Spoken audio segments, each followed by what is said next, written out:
Hi everyone, my name is Atiya Zainab and thank you for clicking for understanding the adjective and its kinds.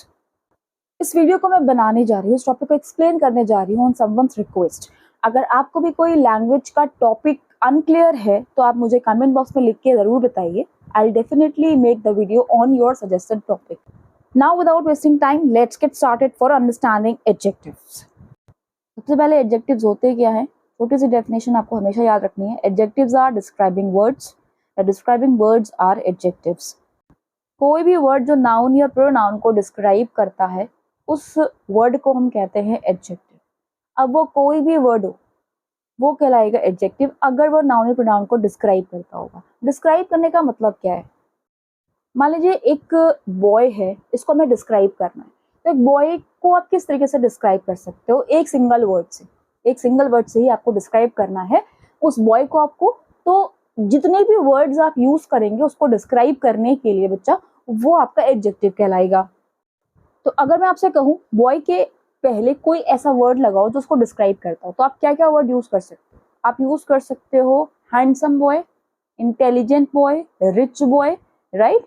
तो ये सारे जो words हैं ये boy की क्या बता रहे हैं? खासियत बता रहे हैं।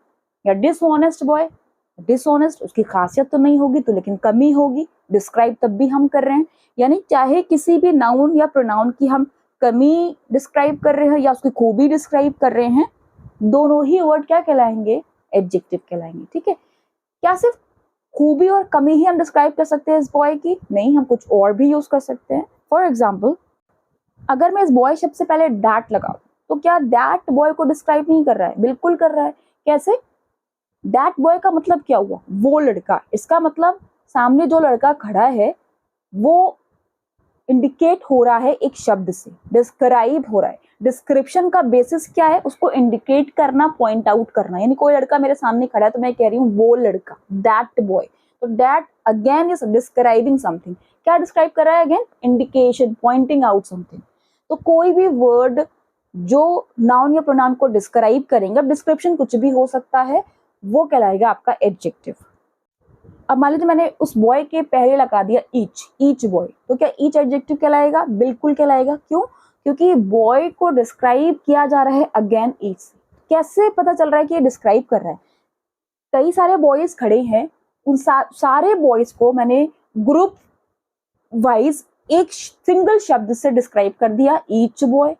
ठीक है, तो वो सारे जो बॉयज खड़े वो नाउन्स ही तो हैं, तो नाउन्स को मैंने एक ग्रुप में करके ईच बोल दिया। ईच भी तो क्या कर रहा है? डिस्क्राइब कर रहा है कि नहीं? That means each will also be your adjective. तो इसका मतलब ये हुआ बच्चा कि एडजेक्टिव केवल खूबी या कमी, यानी सिर्फ क्वालिटीज ही एडजेक्टिव्स के वर्ड्स ही नहीं होते हैं। जैसे गुड, बैड, डिसऑनेस्ट, ऑनेस्ट, यही सारे एडजेक्टिव्स नहीं होते। आपका कोई भी वर्ड एडजेक्टिव कहला सकता है अगर वो उस नाउन या प्रोनाउन को किसी भी बेसिस पर, किसी भी तरह डिस्क्राइब कर रहा हो। अगर कलर डिस्क्राइब कर रहा हो, साइज डिस्क्राइब कर रहा हो, डिमॉन्स्ट्रेट कर रहा हो, यानी डिमॉन्स्ट्रेशन डिस्क्राइब कर रहा हो, इंटेरोगेट कर रहा हो, जैसे व्हाट टाइम इज इट, क्या टाइम हुआ है, तो टाइम के लिए कौन से शब्द ने डिस्क्राइब किया कि उससे उसके प्रति एक क्वेश्चन पूछा जा रहा है जो है कि व्हाट है, राइट। तो व्हाट भी क्या हुआ? आपका एडजेक्टिव। यानी XYZ कोई सा भी ऐसा वर्ड जो आपके नाउन या प्रोनाउन को डिस्क्राइब करेगा, बेसिस कुछ भी हो सकता है, वो उसका कहलाएगा एडजेक्टिव।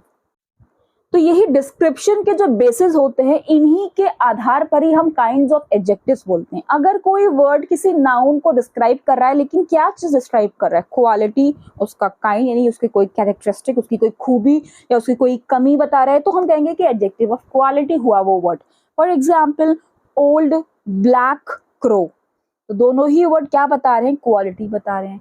ठीक है, साइज बताना, उसके बारे में काइंड बताना किस तरीके का वो चीज है, ये सारे जो वर्ड्स होते हैं उन्हें कहते हैं एडजेक्टिव ऑफ क्वालिटी। जैसे big, small, hot, foolish, intelligent, wonderful. अगर कोई वर्ड किसी नाउन या प्रोनाउन की क्वांटिटी डिस्क्राइब कर रहा है तो फिर हम कहेंगे कि वो एडजेक्टिव ऑफ क्वांटिटी हुआ। क्वांटिटी का मतलब कि कोई नाउन कितना ज्यादा है, कितना है कोई, ठीक है, एडजेक्टिव ऑफ क्वांटिटी कहलाएगा। जैसे कि मच, सम, इनफ, लिटिल, सफिशिएंट। ओके, तो ये सारे वर्ड्स हम क्यों यूज करते हैं? क्वांटिटी बताने के लिए। किसकी? नाउन्स की। ये वर्ड्स भी क्या कहलाएंगे, एडजेक्टिव्स, क्योंकि ये नाउन्स को डिस्क्राइब करते हैं, उसकी क्या चीज डिस्क्राइब करते हैं, क्वांटिटी। तो आप स्क्रीन पर देख सकते हो कि ये सारे एग्जाम्पल्स किसके हुए, एडजेक्टिव्स ऑफ क्वांटिटी के। इसी तरीके से अगर किसी नाउन के नंबर को डिस्क्राइब किया जा रहा है, संख्या को डिस्क्राइब किया जा रहा है, तो उसे कहेंगे हम एडजेक्टिव ऑफ नंबर।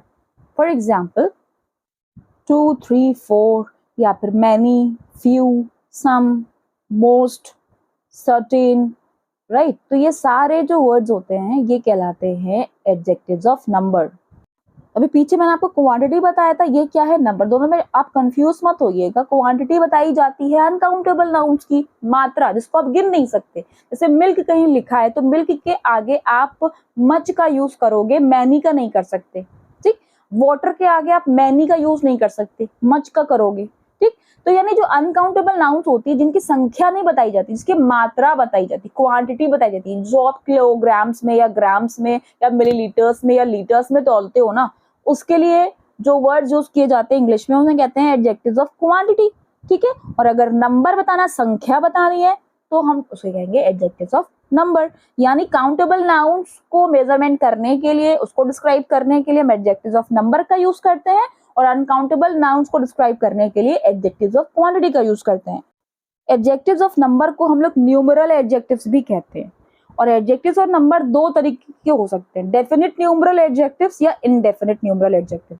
ये दो तरीके के क्यों होते हैं, क्योंकि जब हम नंबर बताते हैं ना किसी भी नाउन का, तो या तो हम एग्जैक्ट नंबर बताते हैं या एग्जैक्ट नंबर नहीं बताते हैं। जैसे 5 लड़के, या हो सकता है हम कहें कुछ लड़के, तो जो कुछ बता रहे हैं तो क्या ये एग्जैक्ट नंबर माना जाएगा, नहीं। इसीलिए हम इसको क्या बोलेंगे, इनडेफिनिट न्यूमरल एडजेक्टिव। है ये एडजेक्टिव, है ये एडजेक्टिव ऑफ नंबर, क्योंकि ये संख्या बता रहा है लेकिन एग्जैक्ट नहीं बता रहा है, तो ये इनडेफिनिट हुआ। डेफिनिट मतलब क्या होता है, कंफर्म, पक्का। तो डेफिनिट न्यूमरल एडजेक्टिव्स वो हो गए जो आपको एग्जैक्ट नंबर इंडिकेट करें, और इनडेफिनिट कौन से हो गए, जो आपको संख्या ना बताएं, एग्जैक्ट आपको कुछ, बहुत से, कई सारे, ये सेंस दे। जैसे फ्यू, सम, ऑल, एनी, मैनी, और जितने आगे लिखे हुए हैं, तो सारे के सारे क्या कहलाएंगे, इनडेफिनिट। जबकि डेफिनिट क्या कहलाएंगे, 1, 2, 3, ओके, फर्स्ट, सेकेंड, थर्ड, ठीक है। एग्जैक्ट नंबर डेफिनिट, और अगर एग्जैक्ट नंबर नहीं है तो इनडेफिनिट। अब देखिए, जो डेफिनिट एडजेक्टिव ऑफ नंबर या डेफिनिट न्यूमरल एडजेक्टिव्स होते हैं, ये भी दो तरीके के हो सकते हैं। जब हम डेफिनिट नंबर बताते हैं तो या तो हम ऑर्डर बताते हैं या सीधे सीधे वो नंबर बोलते हैं। जैसे 1, 2, 3, 4, 5, 6 वीमेन थी, 7 लेडीज थी, ऐसे बोल रहे हैं हम, तो 1, 2, 3, 4, 5 ये कहलाते हैं कार्डिनल नंबर्स। क्या कहलाएंगे, कार्डिनल नंबर्स कहलाते हैं। इनको हम कहते हैं कार्डिनल्स या कार्डिनल डेफिनिट न्यूमरल एडजेक्टिव्स। अगर हम बोलते हैं फर्स्ट, सेकेंड, थर्ड, फोर्थ, तो ये भी क्या है एग्जैक्ट नंबर, लेकिन हम इन वर्ड्स के जरिए क्योंकि ऑर्डर बताते हैं ना, तो इनको कहते हैं ऑर्डिनल्स। क्या कहते हैं, ऑर्डिनल्स। तो अभी तक हमने ये सीखा कि भाई क्वांटिटी जो बताएंगे उन्हें कहते हैं एडजेक्टिव ऑफ क्वांटिटी, नंबर जो बताएंगे उन्हें कहेंगे adjective of number. Adjective of number पे दो तरीके के हो सकते हैं, डेफिनिट और इनडेफिनिट। अगर एग्जैक्ट नंबर बता रहे हैं तो डेफिनिट, एग्जैक्ट नंबर नहीं बता रहे हैं तो इनडेफिनिट। डेफिनिट पे दो तरीके के हो गए, ordinals and cardinals. Next kind होता है distributive adjectives. Now what are distributive adjectives? कोई भी वर्ड जो कि डिस्ट्रीब्यूशन डिस्क्राइब करेगा उसे कहेंगे distributive adjectives. Each, every, either, neither, आपको रट लीजिए, ये चारों वर्ड्स होते हैं जिनको हम लोग कहते हैं डिस्ट्रीब्यूटिव एडजेक्टिव्स। ये चारों वर्ड्स यूज किए जाते हैं कई सारे लोगों को, कई सारे नाउन्स को ग्रुप वाइज डिस्ट्रीब्यूट करने के लिए। ईच शब्द का यूज आप कब करते हो, जब कई सारे लोग होते हैं और आपको पूरे ग्रुप को एक साथ बोलना होता है कि हर लड़का या हर लड़की या हर बच्चा या हर स्टूडेंट, तो वो हर की इंग्लिश क्या होती है, ईच, एवरी या आइदर या नाइदर, ठीक है। तो इन्हीं चारों वर्ड्स को हम कहते हैं डिस्ट्रीब्यूटिव एडजेक्टिव्स। क्यों? क्योंकि ये डिस्ट्रीब्यूशन का काम करते हैं, पूरे ग्रुप को डिस्ट्रीब्यूट करते हैं एक सिंगल वर्ड से। यानी आप एक वर्ड यूज कर रहे हो ईच, लेकिन इससे इंडिकेशन क्या मिल रहा है कि पूरे ग्रुप की जो भी उस ग्रुप में शामिल हैं उन इंडिविजुअल नाउन्स की बात हो रही है। नेक्स्ट होता है डिमॉन्स्ट्रेटिव एडजेक्टिव्स। कोई भी ऐसा वर्ड जो डिमॉन्स्ट्रेशन डिस्क्राइब करेगा उसे हम कहेंगे डिमॉन्स्ट्रेटिव एडजेक्टिव्स। डिमॉन्स्ट्रेटिव एडजेक्टिव्स कौन कौन से होते हैं? दिस, दैट, दीज, दोज, सच। 5 होते हैं, इसको रट लीजिए आप। अगर काइंड्स ऑफ एडजेक्टिव्स आपसे पूछे आते हैं, दिस, दैट, दीज, दोज, ये डिमॉन्स्ट्रेटिव होते हैं। डिमॉन्स्ट्रेट का मतलब होता है पॉइंट आउट या शो करना। जब हम इशारा करते हैं ना किसी की तरफ, ये, वो, या अगर बहुत सारी चीजें होती हैं उनके लिए these, बहुत सारी चीजें अगर दूर होती है हमसे तो उनके लिए those। तो ये जो वर्ड्स है ना इन्हें कहते हैं डिमॉन्स्ट्रेटिव एडजेक्टिव्स। क्यों उनको एडजेक्टिव कहते हैं? क्योंकि डिस्क्राइब करते हैं, क्या डिस्क्राइब करते हैं? डिमॉन्स्ट्रेशन डिस्क्राइब करते हैं, यानी पॉइंट आउट करते हैं किसी भी चीज को, यानी किसी भी नाउन को, right? This chair, that chair, those mountains etcetera. इसके अलावा होते हैं इंटरोगेटिव एडजेक्टिव्स। इंटरोगेटिव एडजेक्टिव्स भी डिस्क्राइब करते हैं, क्या डिस्क्राइब करते हैं? क्वेश्चंस डिस्क्राइब करते हैं किसी नाउन से related. For example, which book, who son, what poem. So which use कर रहे हैं हम नाउन के साथ, ये नाउन को डिस्क्राइब कर रहा है विच वर्ड। इसी तरीके से व्हाट भी डिस्क्राइब कर रहा है पोम को। क्या डिस्क्रिप्शन है, क्या बेसिस डिस्क्रिप्शन का? तो है इंटरगेट करने का। कौन सी पोम, कौन सी बुक, किसका बेटा, हु सन, राइट? तो यहाँ नाउन को डिस्क्राइब किया जा रहा है इंटरोगेटिव वर्ड के जरिए, उनके प्रति एक क्वेश्चन पूछा जा रहा है। यहाँ भी क्या हो गया, ये एडजेक्टिव। कौन सा एडजेक्टिव कहलाएगा? Interrogative adjective. नेक्स्ट हो सकता है आपका एक्सक्लामेटरी एडजेक्टिव। अगर किसी वर्ड के जरिए एक्सक्लामेशन डिस्क्राइब हो रहा है तो वो एक्सक्लामेटरी एडजेक्टिव कहलाते हैं। जैसे what a story, what manners, what beauty. तो ये जो आपको व्हाट दिख रहा है तीनों में, ये कहलाएगा एक्सक्लामेटरी एडजेक्टिव। नेक्स्ट होता है पजेसिव एडजेक्टिव्स। अगर किसी वर्ड के जरिए पोजेशन डिस्क्राइब हो रहा है, पोजेशन कहते हैं ओनरशिप को, ये चीज मेरी है, तुम्हारी है, हमारी है, उसकी है, इसकी है, तो ये जो वर्ड्स होंगे ना, ये कहलाएंगे पोजेसिव एडजेक्टिव्स या एडजेक्टिव्स ऑफ पोजेशन। जैसे my, our, your, his, her, its, their. ये सारे वर्ड्स यूज किए जाते हैं नाउन्स के साथ। कभी आप अकेले माय का यूज करते हो? This is my, no. This is my what, this is my chair, this is my box, this is my friend, what. इसी तरीके से ये जितने भी वर्ड्स लिखे हैं ना, my, our, your, his, her, its, their, ये सब पोजेशन बताते हैं, नाउन्स को डिस्क्राइब करने के लिए यूज किए जाते हैं। और क्या डिस्क्राइब करते हैं? उनका पोजेशन यानी ओनरशिप। मेरी चेयर, माई चेयर, किसकी चेयर? My chair. तो चेयर का क्या बताया जा रहा है? ओनरशिप की, वो किसकी है। Understanding? Next is emphasizing adjectives. कभी कभी हम लोग जो ये दो वर्ड्स हैं वेरी और ओन, इसका यूज करते हैं किसी भी नाउन को एम्फेसाइज करने के लिए। जैसे ये मेरा घर है, दिस इज माई हाउस हो सकता है, लेकिन अगर मैं बोलूँ ये मेरा अपना घर है, तो जो अपना वर्ड इंग्लिश में होगा ओन, ये मैं क्यों यूज कर रही हूँ? जस्ट टू एम्फेसाइज कि मेरा अपना घर, राइट?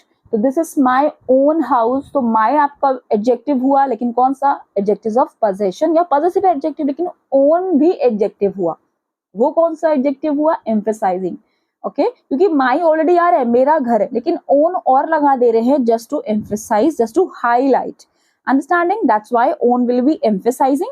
एक और वर्ड यूज किया जाता है वेरी, लेकिन केवल वेरी की बात नहीं कर रही हूँ। वेरी मतलब होता है बहुत, और वेरी खुद एक एडवर्ब होता है। वेरी यूज किया जाता है किसी एडजेक्टिव को डिस्क्राइब करने के लिए। Very smart, very confident, very nice. Understanding? Nice, confident, ये सब क्या है? एडजेक्टिव्स। तो एडजेक्टिव्स को डिस्क्राइब करने वाले वर्ड्स एडवर्ब्स होते हैं। तो वेरी एडवर्ब है, लेकिन मैं यहाँ बात कर रही हूँ द वेरी का। तो द वेरी जो एक फ्रेज होता है, इसको हम यूज करते हैं किसी भी नाउन को एम्फेसाइज करने के लिए, इसलिए ये एक एडजेक्टिव कहलाएगा। याद रखिएगा, वेरी आपका क्या है? एडवर्ब, लेकिन द वेरी जो हम यूज करते हैं उसे कहेंगे एडजेक्टिव। कौन सा adjective? Emphasising adjective. For example, the very thought of going there frightens me, यानी वहां जाने का जो ख्याल है, ख्याल ही से मैं डर जाता हूँ। तो जो थॉट है वो नॉर्मलाइज तरीके से नहीं बोला जा रहा है, वही थॉट, यानी उसको एम्फेसाइज किया जा रहा है द वेरी से।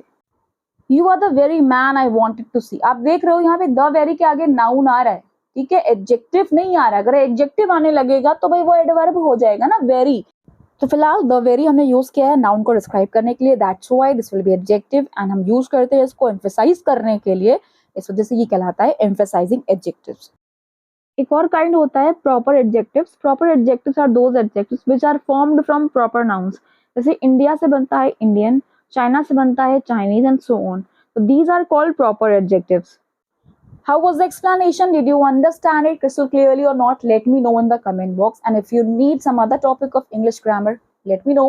I will try my best to make the video on your suggested topic. Do share with your friends. Subscribe my channel if you're new to it. Thank you for watching.